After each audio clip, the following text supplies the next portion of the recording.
Number 5.1। ये जो problem है ये थोड़ा सा कंप्रिहेंसिव है, इसमें हमें सेल और परचेज दोनों ट्रांजैक्शन मिल जाती हैं।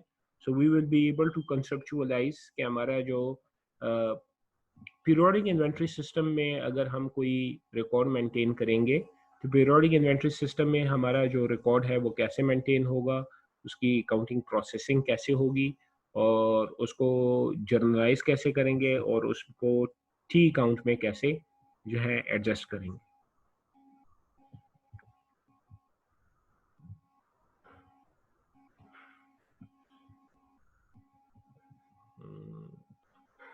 कितने पार्टिसिपेंट? 32 पार्टिसिपेंट थे ना शुरू में?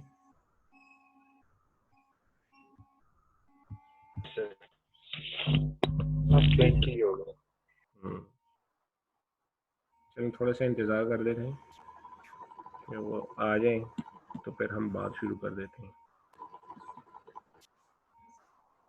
अच्छा, मीनवाइल चलें आप मुझे ये बताएं कि ये भी आते जाएंगे। फिलहाल मैं इसको सॉल्व करने नहीं शुरू करता, आप लोग अपने साथ एक जर्नल बनाएं।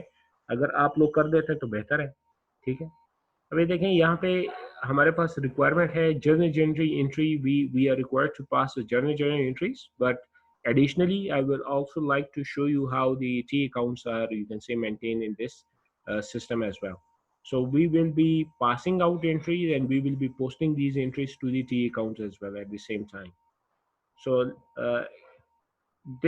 these transaction is provided for Kutub distributor, and this Kutub distributor is considered to be a trading business, for which on September 2nd it have carried out a purchase of goods priced at 47,000 rupees on credit, and the terms of this credit terms are 115 net 30. What does this mean, 115 net 30?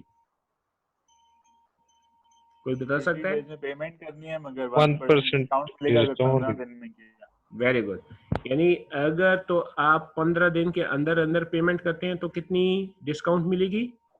1%। ठीक है। अगर आपने payment 15 दिन के अंदर अंदर नहीं की तो फिर आपने टोटल पेमेंट कब तक करनी है? 30 दिन के अंदर अंदर करना है। ये नेट का क्या मतलब है? सर जी इससे नील नहीं है, कंप्लीट अमाउंट पे होगी, नील डिस्काउंट होगा। यानी हम ये देखेंगे कि हमारे पास नेट का मतलब यही होगा कि हम देखेंगे कि अगर कोई रिटर्न्स है तो वो उसमें से माइनस कर देंगे, ठीक है। अगर कोई अलाउंसेस हैं तो उसमें से माइनस कर देंगे, तो उसके बाद जो नेट अमाउंट बचेगा वो हम पे करेंगे, ठीक है। अच्छा, इसको अब रिकॉर्ड करने के लिए फिर साथ ही ये भी लिखा हुआ है FOB the seller factory. FOB the seller factory, यानी ये क्या हो गया? ओरिजिन हो गया या डेस्टिनेशन हो गई? डेस्टिनेशन नहीं, सेलर फैक्ट्री। सेलर है, हम परचेजर हैं या हम सेलर हैं? हम परचेजर हैं। हाँ, तो डेस्टिनेशन कौन सी हमारी जगह होगी ना? डेस्टिनेशन तो हमारी जगह होगी और ओरिजिन किसकी जगह होगी? सेलर की, ठीक है। तो सेलर फैक्ट्री, यानी सेलर फैक्ट्री से जब वो माल लोड कर देंगे तो जो कैरेज है वो हमने पे करना होगा, ठीक है। तो ये हम इमीडिएटली रिकग्नाइज करेंगे, जैसे ही माल लोड हो जाता है तो इसको रिकग्नाइज करेंगे। अच्छा, almost all the participants have mashallah joined. So once again, what do you think when we are required to record this thing? How would you record it? Purchase goods priced at 47,000 rupees on credit, terms 115 net 30, FOB, that is free on board the seller factory. इस information को कैसे हम recognise करें? हमारे पास क्या आ रहा है? Purchases debit करेंगे और ट्रेड क्रेडिट क्रेडिट करेंगे। वेरी गुड, हमारे पास परचेजेस आ रही। we are, you can say, now we have purchased goods, so our purchases count must be debited. Keep in mind we are considering periodic inventory system. If we are considering a periodic inventory system, so we must debit purchases and credit the creditor account because it is on credit. तो अगर आप इसको अपने register में solve करते हैं तो आप सॉल्व करते जाएं मेरे साथ, मैं इसको एक्सेल में इसकी एंट्री पास करूंगा। यहाँ पे मैं लिख लेता हूँ कि हमारी कब की एंट्री है? यह है सितंबर 2 की, ठीक है, सितंबर 2 की। क्या एंट्री है? हमारे पास परचेजेस आई, ठीक है। So purchases, we have made purchases, so purchases is considered as our asset. There is increase in asset, so we must debit it. And how much is the amount of their purchases? It is 47,000 rupees. So I will debit this by 47,000. So what will be credited?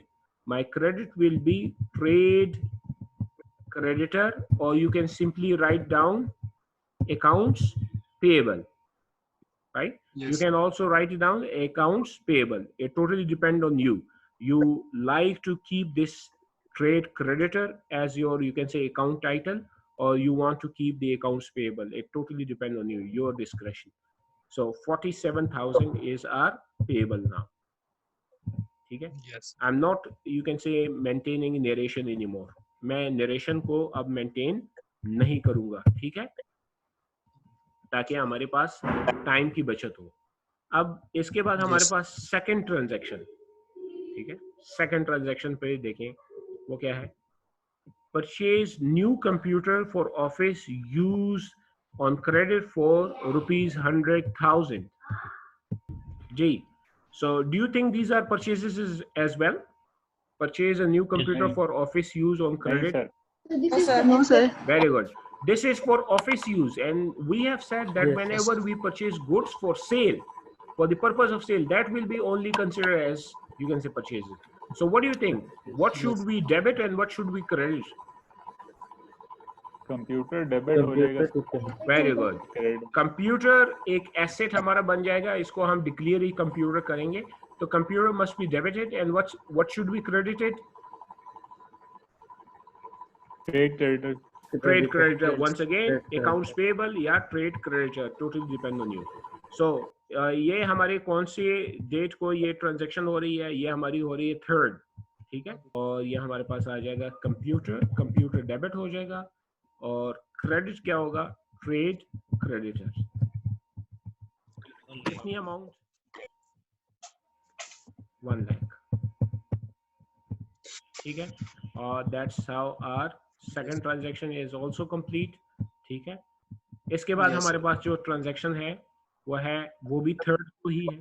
Sold goods on credit terms 210, 130, net 60, ₹29,000। कोई बता सकता है क्या हुआ? हमने goods sales हुए तो हमें कोई कैश मिला? No, sir. Credit sales. Credit sale. तो हमारे पास कोई एसेट आ रहा है सेल की वजह से? Account receivables. Very good, account receivable. अगर हमने पहले नाम मेंटेन किया हुआ ट्रेड क्रेडिटर अकाउंट्स पेएबल के लिए, तो अकाउंट रिसीवेबल के लिए कौन सा नाम मैं मेंटेन करूंगा? Trade debtors. Trade debtors. Very good. तो यहाँ पे वंस अगेन थर्ड क्रेडिट क्या हो रहा है? सेल्स। अच्छा, कितनी अमाउंट है? अमाउंट है हमारी 29,000। अच्छा, ये एंट्री तो बासानी हमने कर दी, लेकिन वहां पे कुछ टर्म्स भी थे, वो टर्म्स हमने अंडरस्टैंड करने हैं, हमने उसको इग्नोर नहीं करना। और वो टर्म्स क्या हैं? वो टर्म्स ये हैं 210, 130, नेट 60। क्या मतलब है? 10 दिनों में पेमेंट होगी तो 2% में पे करेगा तो 2% मिलेगा। हाँ, 30 दिनों में करेगा तो 1%। वेरी गुड, वेरी 8 दिनों में करेगा तो नेट।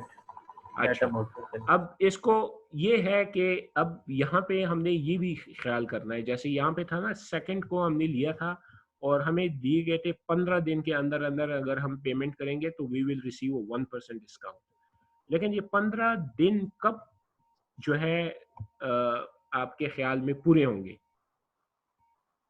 15 दिन कब पूरे होंगे? कौन से सितंबर को? 18 यानी अगर 15 डेज इसमें ऐड करें तो 15 + 2 इट विल बिकम 17। तो हम कहते हैं 17th ऑफ सितंबर हमारा लास्ट डेट होगा। अगर 17th ऑफ सितंबर तक हमने पेमेंट कर दी तो 1% मिलेगा।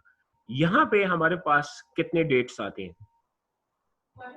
एक हमारा 10 दिन का डेट आएगा, एक हमारा 30 डेज का डेट आएगा। तो हमने देखना होगा कि हमारा जो कस्टमर है हमें 10 दिन के अंदर अंदर पेमेंट कर रहा है या 30 डेज के अंदर अंदर पेमेंट कर रहा है, तभी हम उसकी क्लेम को जो है सेटल करेंगे। अगर वो 10 दिन के अंदर पेमेंट करेगा तो 2% उसको डिस्काउंट अलाउ करेंगे, और अगर वो 30 डेज के अंदर अंदर करता है तो 1% डिस्काउंट अलाउ करेंगे। अगर वो 30 दिन से ज्यादा टाइम ले लेता है तो यूजुअली फिर 60 दिन तक उसने पूरी की पूरी पेमेंट करनी होगी। ठीक है, सो ये तभी आएगा अगर तो इसकी पेमेंट हमने हो जाए या इसकी पेमेंट हमें आ जाए, या तो इसकी पेमेंट हम करें या इसकी पेमेंट हमें मौसूल हो, तो हमने फिर इसको देखना होगा फ्यूचर में कि क्या इसके रेलेवेंट कोई पेमेंट रिसीव हो रही है, उसमें डिस्काउंट अलाउ होगा या नहीं होगा।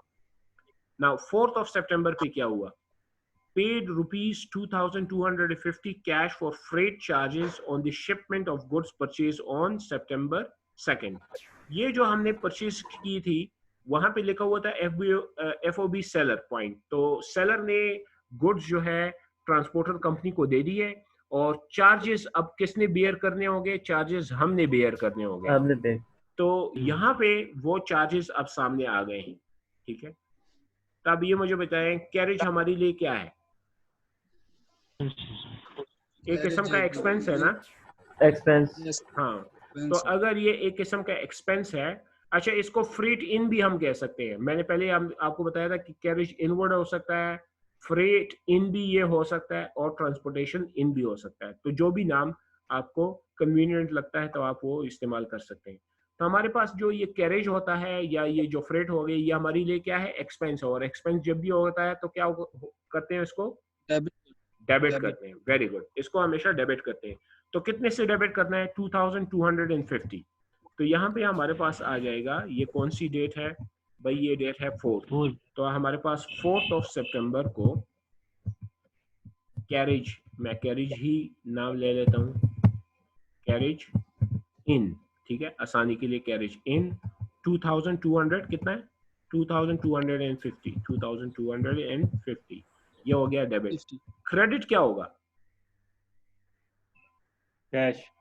वेरी गुड, यहाँ पे क्या है, cash, paid rupees 2250 in cash. तो हमारा कैश जो है एक एसेट है, उसमें कमी हो गई, और कैश अकाउंट क्या हो जाएगा, वो क्रेडिट हो जाएगा। ठीक है, कितने से क्रेडिट, 2250 से। ठीक है, ये हमारी ट्रांजैक्शन कंप्लीट हुई। ये कब कंप्लीट हुई, ये हमारी हो गई है September 4th को। ठीक है, अब इसके बाद हमारे पास जो ट्रांजैक्शन आ रही है वो कब आ रही है, वो 8 सितंबर को आ रही है, और वो क्या है, सोल्ड गुड्स फॉर कैश ₹4700। इसके लिए क्या हो रहा है, ये सेल हुई है कैश पे से। ठीक है, और हमारे पास क्या आ रहा है, कैश बेसिस पे, तो कैश हमें मौसूल हुआ होगा। What is cash for us, तो cash is an asset, increase in asset must be debited. तो ये कौन सी डेट है, वेरी गुड 8। तो यहाँ पे आ जाएगा कैश अकाउंट, कितना है 4700 से डेबिट हो जाएगा। क्रेडिट क्या होगा, सेल्स, क्रेडिट हो जाएगा 4700 से, and that's how our transaction is complete. इसके बाद हमारे पास जो ट्रांजैक्शन है वो 10th है, वो क्या है, purchase goods on credit terms 215 net 30 ₹26,000। अब हमने कुछ और गुड्स खरीदे या वही जो हमने सेल कर दिए, उसकी वजह से हमारा स्टॉक कम हो गया, तो हमने रिप्लेनिश करना है अपना स्टॉक। तो हमने दोबारा 10 को दोबारा परचेजेस किए, और परचेजेस जो किए वो क्रेडिट भी किए। तो वंस अगेन हमारा परचेजेस क्या हो जाएगा, डेबिट हो जाएगा, और क्रेडिट क्या होगा, क्रेडिट कितने से, 26,000 से। ठीक है, तो हमारा ये कौन सी डेट है, 10th। तो 10th of September हमारे पास आ जाएगा परचेजेस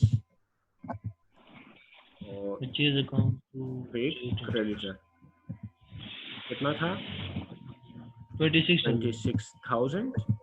तो 26,000 डेबिट और 26,000 क्रेडिट भी हो जाएगा।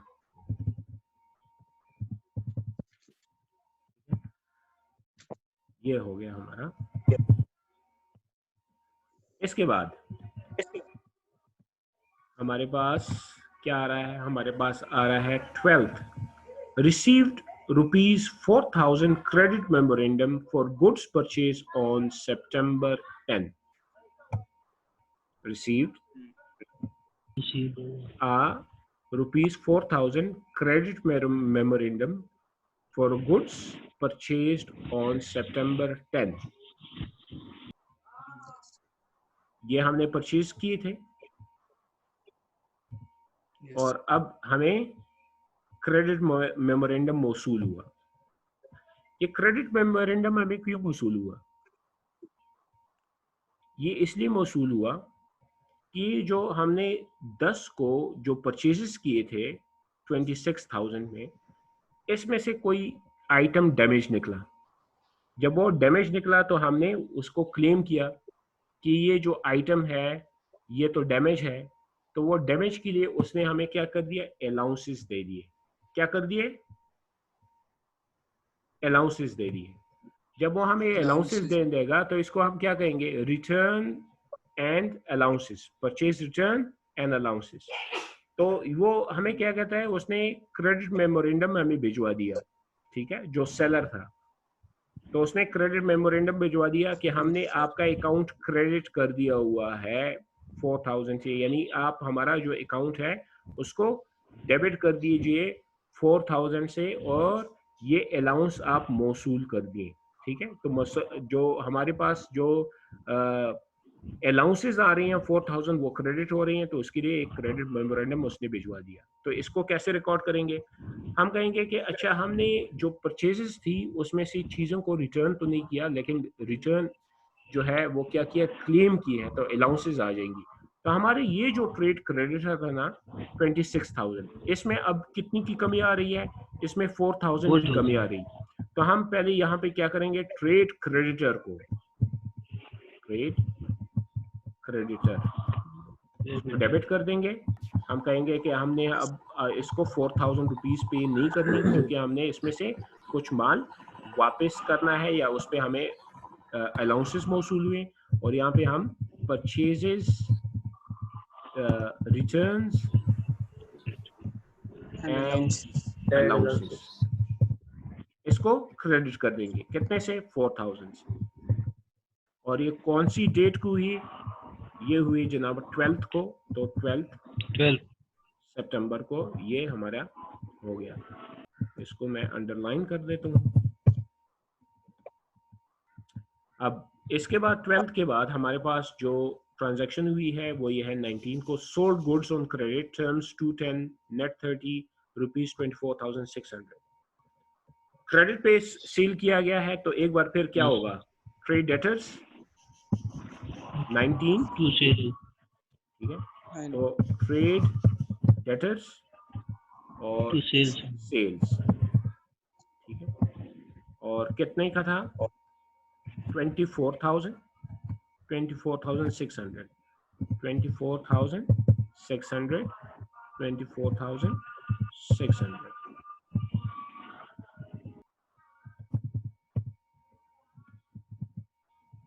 ये भी होगी ये ट्रांजैक्शन। अच्छा, अब ये issued a rupees 3,350 credit memorandum to customer who had returns a portion of the goods purchased on September 19।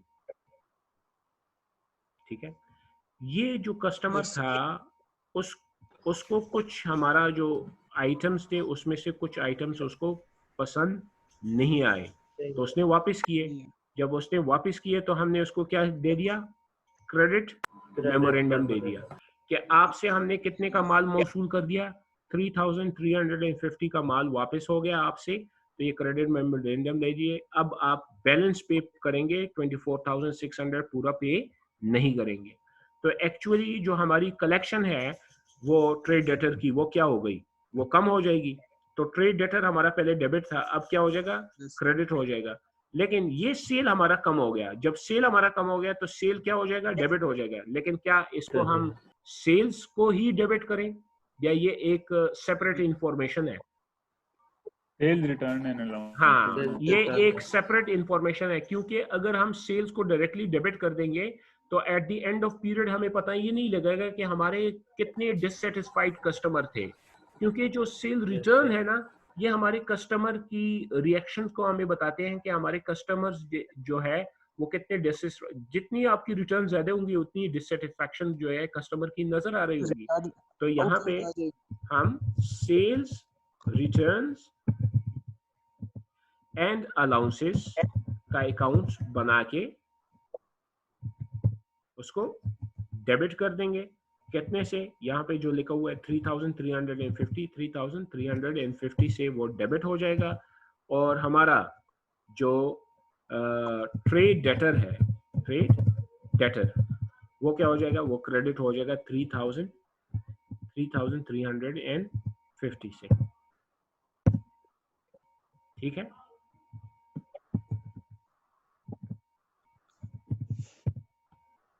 और ये कौन सी तारीख को हुआ?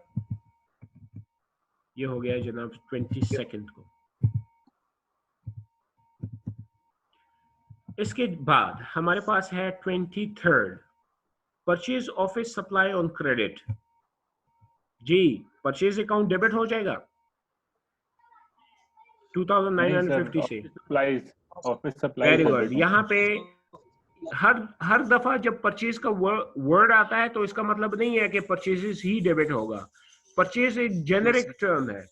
हम जब परचेजेस अकाउंट की बात करते हैं तो परचेज अकाउंट एक स्पेसिफिक टर्म बन जाता है, और वो कहते हैं परचेजेस ऑफ गुड्स, जो कि हम सेल के लिए परचेज करते हैं, तो वो आएगा। तो यहाँ पे ऑफिस सप्लाई हमारा आएगा। तो इस ट्रांजैक्शन में 23 को इंस्टेड ऑफ हम परचेजेस हम कहेंगे ऑफिस सप्लाईज। तो ऑफिस सप्लाई हमारे डेबिट हो जाएगा, और क्रेडिट क्या हो जाएगा? हमने क्रेडिट पे परचेज किए तो हमारा ट्रेड क्रेडिटर, ठीक है, वो क्रेडिट हो जाएगा। ऑफिस सप्लाई कितने हैं भाई? 2,950 ये डेबिट हो गए, और ये 2,950 से क्रेडिट हो गया।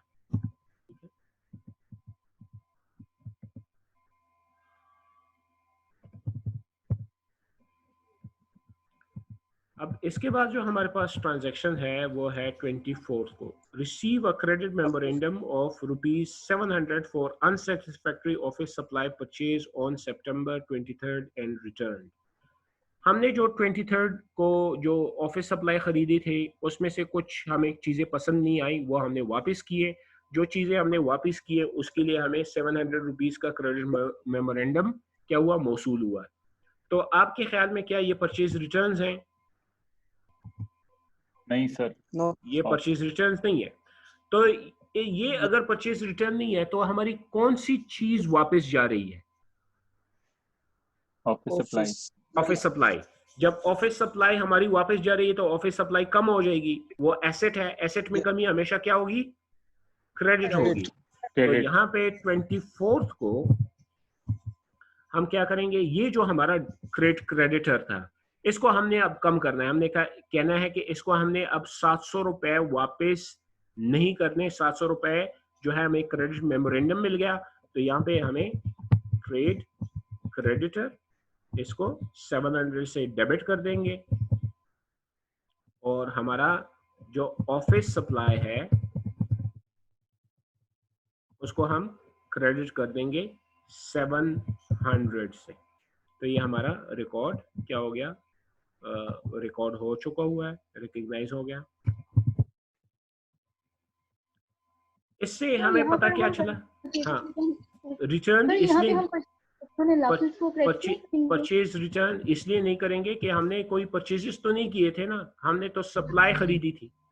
और जब हम सप्लाई खरीदते हैं तो उसको रिटर्न्स नहीं कहते, उसको सप्लाई। यानी अगर कोई एसेट हमने खरीदा और उसी एसेट को वापस किया तो वही एसेट हमारा क्या हो जाएगा? वो क्रेडिट हो जाएगा। ठीक है। जब हम गुड्स फॉर सेल खरीदते हैं, कोई स्टॉक खरीदते हैं और स्टॉक को वापस करते हैं तो स्टॉक के लिए परचेज रिटर्न्स आते हैं या परचेज रिटर्न एंड अलाउंसेस आते हैं। ठीक है। अच्छा, इसके बाद 25th pays for the goods purchased on September 10 less the returns and discounts। ये अब आप लोगों ने कैलकुलेट करके बताना है। हमने क्या कर दिया, पेमेंट कर दिया, कैश पेमेंट की for the goods purchase on सितंबर 10। हमने सितंबर 10 को जो गुड्स खरीदी थी इसकी पेमेंट की, लेकिन इसकी पेमेंट हमने कब की, हमने 25 को की। तो यहाँ पे देखें कितना परसेंट डिस्काउंट मिलेगा अगर 15 दिन के अंदर अंदर पेमेंट, 2%। तो 15 दिन, इसमें 15 दिन ऐड करें तो कितने, क्या डेट आता है 10th में, अगर 15 डेज ऐड करें 25 आती है। तो अगर हम 25 को पेमेंट कर रहे हैं तो क्या हमें 2% डिस्काउंट मिलेगा? जी मिलेगा। नो सर, नो सर, नहीं मिलेगा सर, क्यों? क्योंकि हम 15 दिन से ज्यादा हो गए। क्यों? नहीं 10 सर, में ज्यादा से नहीं हुए। 10 में से 15 ऐड करें तो 15th डे है ना। एग्जैक्टली 15वां दिन है, लास्ट डेट है। देखिए Yes, sir. अगर आप बिजली का बिल आखिरी तारीख और बैंक का वो 5 बजने में 5 मिनट बाकी है और आप बैंक एंटर हो जाते हैं, वैसे तो आपकी काफी लड़ाई होगी एंटर करते हुए, आप वो 5 मिनट पहले जब बिल पे करते हैं तो आप वो ड्यू डेट वाली पेमेंट करते हैं या आफ्टर ड्यू डेट वाली? Due date. हाँ, तो ये भी ड्यू डेट है ना। तो यहाँ पे हमें ड्यू डेट के अंदर हमें कितना मिल रहा है, 2% डिस्काउंट मिल रहा है। तो हम ये 2% डिस्काउंट लेंगे। अब आपने मुझे ये बताना है कि ये 2% कितनी कीमत पे कैलकुलेट होगा? 26,000 26,000 पे। अच्छा यहाँ पे देखें, जब हमने ये परचेज किया था तो साथ ही परचेज के बाद हमने इसमें से रिटर्न यस सर, 22 पे होगा सर। लेस करके अब हम क्या करेंगे, अब हम ये कहेंगे कि 26,000 हमारा टोटल था, 26,000 में से 4,000 रिटर्न हो चुके हुए। जब 26 में से 4 माइनस हो गए तो कितने रह गए, 22। तो हमने ये 2% कैलकुलेट करना है 22,000 पे। तो हमने टोटल पेमेंट कितनी करनी है, 26 की या 22 की? 22 की। 22 की हमने पेमेंट करनी है, क्योंकि 4,000 की तो पहले से हमने पेमेंट कंसिडर कर दी हुई है। तो अगर मैं अपने क्रेडिटर को पेमेंट करता हूं तो मेरा ट्रेड क्रेडिटर क्या हो जाएगा, डेबिट हो जाएगा, क्रेडिट होगा? डेबिट हो जाएगा। ये कौन सी डेट है, 25। तो यहाँ पे 25 को मेरा ट्रेड क्रेडिटर, ठीक है, वो कितने से, हमने 26 में से 4,000 वापस कर दिए थे, तो हमारा आउटस्टैंडिंग बैलेंस कितना था, 22। यहाँ पे मैं लिख लूंगा 22,000, ठीक है, 22,000, ठीक है। तो 22,000 ये हो गया। अब इस पे हमें डिस्काउंट मिल रहा है या नहीं मिल रहा? मिल रहा है। तो सबसे मैं यहाँ पे लिखूंगा परचेज डिस्काउंट,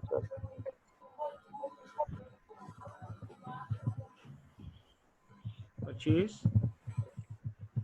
डिस्काउंट या डिस्काउंट इनकम, ठीक है, इनकम मैं साथ लिख लेता हूँ, परचेज डिस्काउंट या डिस्काउंट इनकम। अब ये मुझे कितने पे मिलेगा, 22% पे ना। तो मैं यहीं पे कैलकुलेट करता हूँ, एक्सेल है तो मैं कहता हूँ कि अच्छा मुझे ऐसे करो कि ये 22,000 पे कितना परसेंट कैलकुलेट करना है, 2%। तो 2% होता है 0.02, ठीक है, 440 आएगा। 440। अब मुझे ये बताएं कि 22,000 में से 440 अगर मुझे डिस्काउंट मिल जाए तो मैं कैश कितना पे करूंगा, 560। तो हमारा हो जाएगा कि ये 22,000 में से ये माइनस हो जाएगा 440, तो मेरे पास आ जाएंगे 21,560। अगर इसको मैं टोटल करूं तो यहाँ पे ये टोटल देके अगर आप ये देखते हैं एक्सेल में 22 ही आ रहा है। तो 22,000 मेरा क्या हो गया, पेमेंट हो गई।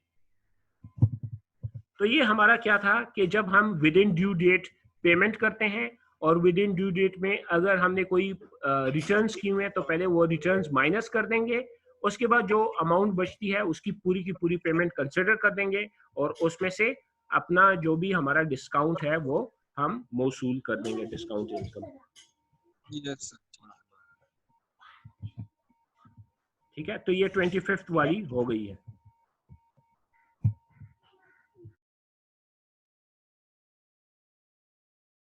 कोई अब हमारे पास है 29th, ठीक है। अब 29th को आप मुझे कैलकुलेट करके बताएंगे। The customer who purchase goods on September 3, ये जो खरीदा था उसने, नहीं ये सॉरी ये वाला सोल्ड गुड्स, ठीक है। इसमें दो थे, एक 10 दिन वाला था और एक 30 दिन वाला था। अब मुझे ये बताएं कि क्या 10 दिन के अंदर वो पेमेंट कर रहा है तो इसको क्या 2% डिस्काउंट हम देंगे? सर इसको 2% डिस्काउंट नहीं देंगे। क्यों? Yes, sir. क्योंकि वो 10 दिन से ज्यादा हो गए, 29 ठीक है। Yes, तो sir. 10 दिन से ज्यादा हो गए, लेकिन क्या 30 दिन से कम है? यस सर, तो क्या इसको 1% हमने डिस्काउंट देना है? हाँ, इसको हमने 1% डिस्काउंट अलाउ करना है, तो वो ऑटोमेटिकली 1% हमें नहीं देगा। लेकिन आपने ये देखना है कि क्या इसमें कोई रिटर्न्स इसने किए हैं। सॉरी, यहाँ पे इस कस्टमर ने कोई रिटर्न किया है? Yes. इस कस्टमर ने कोई भी रिटर्न नहीं किया, Yes. ठीक है। वो यहाँ पे आ रहा है, कहाँ पे है ये, वो यहाँ पे आ रहा है। वो 19th वाले कस्टमर ने किया, ठीक है। 19th वाला जो कस्टमर है उसने रिटर्न किया, लेकिन जो 3rd वाला कस्टमर है उसने कोई भी रिटर्न नहीं किया। तो इसका ये जो 1% लागू होगा, ये कितने पे लागू होगा?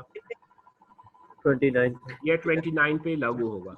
अच्छा, अब हमें ये सबसे पहले मुझे ये बताओ कि हमें कैश कितना मौसूल हो गया? क्या ये 29,000 पूरा मौसूल होगा? No. 1% डिस्काउंट, इसमें से 1% कम मिलेगा ना। तो एक तो हम Yes, यहाँ पे sir. ये कह देते हैं कि सबसे पहले हमें मौसूल होगा यहाँ पे कौन सी तारीख को? ये हमारी डेट है 29th को, ठीक है। तो हम कहेंगे 29th। सबसे पहले हमारे पास आ रहा है कैश, हम कहेंगे कैश अकाउंट हमारा होएगा डेबिट, लेकिन कितना हो रहा है? 29th पूरा नहीं है। लेकिन दूसरा, Yes. हम जब डिस्काउंट देंगे तो वो डिस्काउंट जब हम देंगे तो ये हमारे लिए इनकम हो गया, एक्सपेंस। Expense होगा. और जब ये एक्सपेंस हो जाएगा तो एक्सपेंस हमेशा क्या होते हैं? Debit. डेबिट होते हैं। तो इसको हम क्या नाम देंगे? इसको हम नाम देंगे सेल्स डिस्काउंट। सेल्स डिस्काउंट, ठीक है। तो सबसे पहले हम ये कैलकुलेट कर देते हैं, और वो कितना है? हम कहेंगे कि ये कैलकुलेट हम करते हैं 29,000 पे 1% डिस्काउंट। तो मैं कहूंगा 29,000 मल्टीप्लाई बाय 0.01, ये कितना हो जाएगा? ये 290 आ जाएगा। अब कैश कितना हो जाएगा? हम कहेंगे कैश ऑटोमेटिकली 29,000 माइनस 290, तो कितना हो जाएगा? 28,710। तो ये हमें मौसूल किससे हुए? कस्टमर से हुए। तो कस्टमर हमारा जो था वो 3rd को, ये देखें वो क्या था? ट्रेड डेटर क्या था? डेबिट था। अब उसने पेमेंट कर दिए, जब उसने फुल पेमेंट कर दिया तो ट्रेड डेटर क्या हो जाएगा? क्रेडिट हो जाएगा। ट्रेड डेटर ये क्रेडिट हो जाएगा कितने से? 29,000 से। तो ये एंट्री इसकी हमने क्या कर दी? ये भी पास कर दी। फाइनली हमारे पास 29th को एक और एंट्री है, और वो क्या है? Received payment for goods sold on September 19 less the returns and applicable discount. अब हमने कौन सी रिसीव की है पेमेंट? 19 वाली, ये है Yes, sir. ये, और ये दो इंफॉर्मेशन आपस में साथ पड़ी हुई है। आपने मुझे बताना है कि कितना इस पे डिस्काउंट हमने अलाउ करना है, कितनी परसेंटेज और कितनी अमाउंट पे वो परसेंटेज, या कोई डिस्काउंट नहीं देना होगा? 2% देंगे। 2% सर 10 दिन पूरे हुए। 10 दिन, तो 19 में 10 डालें तो 29, तो हमें 29 को ही मौसूल हो रहा है, तो 2% डिस्काउंट देंगे। अब ये मुझे पता है कि डिस्काउंट 24,600 पे देना होगा या इससे कम पे? इस पे क्लास करेंगे। हाँ, बस तो करेंगे अब पहले क्या करेंगे? 24,600 से माइनस कर देंगे 3,350 और वो जो नेट अमाउंट बच जाएगा ना उस पे हम क्या करेंगे, हाँ तो उस पे हम दे देंगे क्या डिस्काउंट देंगे 2% डिस्काउंट 2% 21,250 पे डिस्काउंट 21,250 पे आ गए। या बल्कि मैं यहाँ पे ये एक मिनट एनोटेटर ले लूँ ताकि सब ये इसमें इन्वॉल्व हो जाए। हमने इतनी की सेल की थी, इतनी सेल में हमें रिटर्न हो गया 3,350 का माल, तो हमारा कितना आउटस्टैंडिंग ड्यू बन गया, तो हमारा आउटस्टैंडिंग ड्यू इतना बन गया 24,600 हमारा उस पे ड्यू था, उसमें से मौसूल हो चुका था 3,350 का 3,350 का जो आइटम्स थे वो हमें वापस मौसूल हो गए थे। तो ये कितना बच गया 21,250 21,250 ठीक है। 21,250 आउटस्टैंडिंग बैलेंस था और उसकी उसने ये पेमेंट कर दी यहाँ पे 29 ठीक है, यहाँ 2% डिस्काउंट पेमेंट की, तो इस पे हम 2% डिस्काउंट अलाउ करेंगे। 2% है, हाँ जी ये देखें ये 2% डिस्काउंट 425 डिस्काउंट हो जाएगी। तो ठीक है, इस पे अगर आप 2% डिस्काउंट कैलकुलेट करें 21,250 तो ये कितना बनता है 425 तो 425 हमारा डिस्काउंट अलाउ हो जाएगा। ठीक है, अब ये मुझे बताओ कैश कितना मौसूल होगा, कैश क्या 21,250 मौसूल होगा या कम? नो लेस करेंगे 425 लेस करके। Very good. तो सबसे पहले हमारे पास क्या आ रहा है, ये 29 को ही हो रहा है ना? यस सर, हाँ 29 को ही हो रहा है, तो हम कहें 29 को एक और भी मौसूली हुई है, कैश हमें मिला और हमने सेल्स डिस्काउंट भी दिया, ठीक है, सेल्स डिस्काउंट भी दिया, वो भी हो गया और हमारा जो ट्रेड डेटर था वो कलेक्ट हो गया, तो उसको हम क्या करेंगे, उसको क्रेडिट करेंगे। अब कैलकुलेशन हमने यहाँ पे किए हुए है 425 हमने उसको सेल्स डिस्काउंट दिया, अब कितने में से दिया 21,250, तो यहाँ पे मैं लिख लेता हूँ 21,250 से माइनस कर दो 425, जो भी बचता है वो हमारा क्या होगा, वो हमारा कैश कलेक्शन हो जाएगा। ये हमारी कैश कलेक्शन 20,825 हो गई और हमारे जो ट्रेड डेटर है उसको हम यदि उसको कह दें कि तुम्हारी तरफ से हमें कितनी पेमेंट मौसूल हुई, वो हो गई है 21,250 पूरी मौसूल हो चुकी हुई है। तो ये हमारा रिकॉर्ड कंप्लीट हो गया, तो इसको मैं अंडरलाइन कर देता हूँ। और हमारी फाइनल अक्टूबर में है, अब ये है अक्टूबर फर्स्ट है ना, अक्टूबर फर्स्ट, तो अक्टूबर फर्स्ट को हमारी एक ट्रांजैक्शन हो रही है। अभी अक्टूबर फर्स्ट में ट्रांजैक्शन देखें क्या कर रही है, paid for the goods purchase on सितंबर 2, तो हमने पेमेंट की ये सितंबर 2 को जो परचेज किया, कोई डिस्काउंट मिलेगा या नहीं मिलेगा? सितंबर 2 को हमने परचेजेस किए थे 47,000 के और अक्टूबर फर्स्ट को इसकी पेमेंट कर रहे हैं, तो कोई डिस्काउंट मिलेगा या नहीं मिलेगा? नहीं मिलेगा क्योंकि 15 दिन का ये चलता, ठीक है, तो 15 डेज में 1% मिलना था, लेकिन अब है अक्टूबर फर्स्ट, तो अब तो पूरा का पूरा एक 30 दिन गुजर चुके हैं, ये 30वां दिन है, तो हम एग्जैक्टली एट द एंड जो है हम पेमेंट कर रहे हैं, तो इसमें हमें कोई भी क्या नहीं मिलेगी, डिस्काउंट नहीं मिलेगी। तो हम कैश कितना देंगे, पूरा का पूरा, इसमें से हमने कोई रिटर्न किया हुआ है, यहाँ पे भी कोई रिटर्न हमने इसमें से इस ट्रांजैक्शन में नहीं किए थे, इस ट्रांजैक्शन में कोई भी रिटर्न नहीं किए थे, तो हमने 47,000 पूरी की पूरी अमाउंट पे करनी होगी। तो हमारे पास क्या आ जाएगा, हमारा ट्रेड क्रेडिटर जिससे हमने ये सामान दिया था वो डेबिट हो जाएगा, कितने से 47,000 से, और कैश हमारा क्रेडिट हो जाएगा 47,000 से, और इस तरह हमारी ये जो ट्रांजैक्शन है ये कंप्लीट हो गई।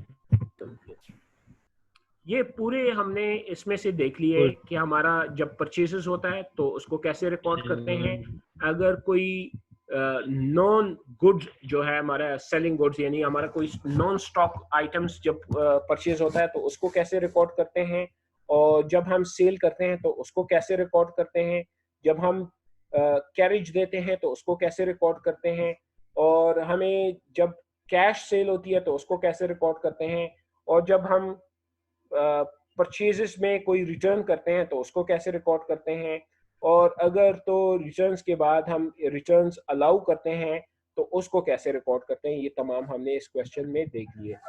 अगर इसमें से किसी का कोई क्वेश्चन हो और वो कंफ्यूजन हो तो काइंडली वो पूछ सकते हैं। एनीवन? सर ये सेल्स रिटर्न को रिटर्न आउटवर्ड भी कह सकते हैं?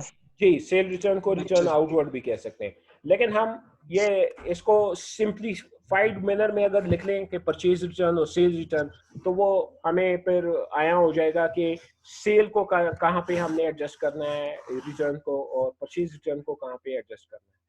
तो जिस तरह पिछली बार हमने ये देखा था ना, यहाँ पे मैं दोबारा लिख दूंगा, परचेजेस जब भी होते हैं तो परचेजेस जब भी होते हैं तो उसको हम डेबिट करते हैं, और जो परचेज रिटर्न जो होते हैं, परचेजेस रिटर्न्स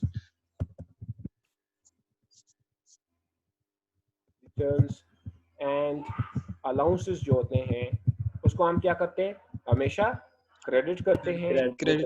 परचेज डिस्काउंट्स को हम क्रेडिट करते हैं, ठीक है।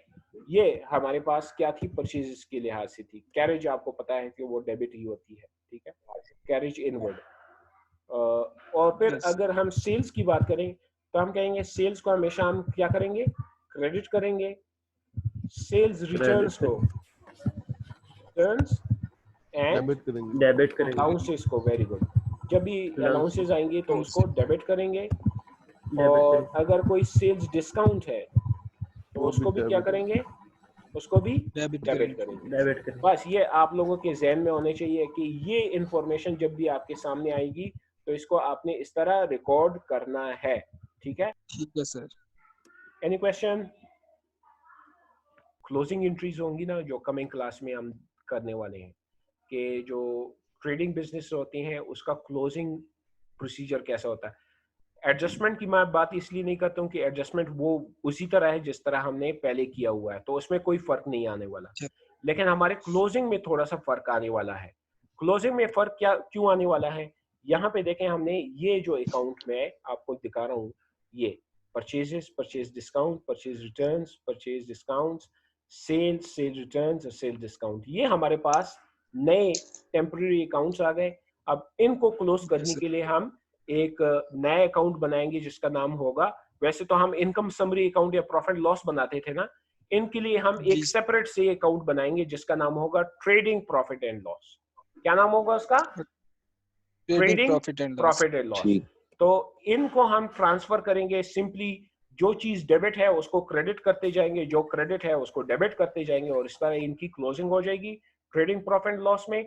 और वो ट्रेडिंग प्रॉफिट लॉस में से ही हमें cost of good sold calculate होके पता लग जाएगा, वो हम रफ वर्क में करेंगे, ठीक है। तो ये इस तरह का एक आपको मैंने देनी है केस स्टडी, जिसमें एक ट्रेडिंग बिजनेस होगा, उसकी परचेजेस को भी आपने रिकॉर्ड करने होंगे, सेल्स को भी रिकॉर्ड करने होंगे, और उसकी जो क्लोजिंग है और एडजस्टमेंट है वो भी करनी होगी, ठीक है। ओके जी, अल्लाह हाफिज, टेक केयर, अल्लाह हाफिज।